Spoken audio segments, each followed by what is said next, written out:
Okay, we're still here in the Sykesville Formation. And this coarse-grained rock that you see in here, you can see individual grains in here, which is why I say it's coarse-grained. It's coarse-grained enough you can see the grains. But over here, there's an oval elliptical chunk that's distinctly different. And there's another one up here. Those are originally rounded boulders that slid down in front of the fault and were deposited in the coarse-grained material that is now the Sykesville Formation that lies below the fault. However, after it was deposited, the fault did keep on moving, and the rocks underneath and close to the fault ended up being somewhat smeared out and somewhat deformed.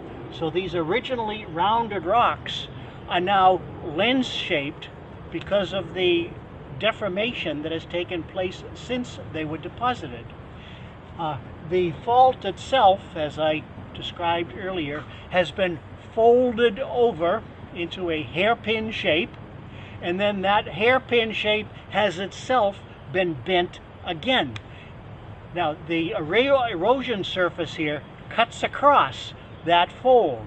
So if you go upstream from here to our first set of stops where we looked at the Gorge Formation, you're on the upper side of the fault. If you go downstream from here, probably a few hundred yards, again, you're on the upper side of the fault because the fault has been folded over and you cross it twice as you go down the trail.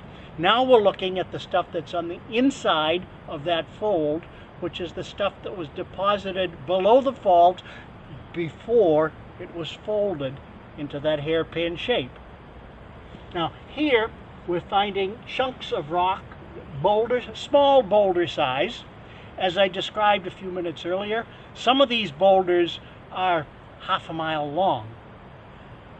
We have some places where it is seen more spectacularly, but in those places you can't see as well the general geological relationships. Here you can see the boulders roughly, and the geological relationships are well exposed here along the gorge as well. I hope that we get to look at a good exposure of the boulders themselves where they are planar at another time.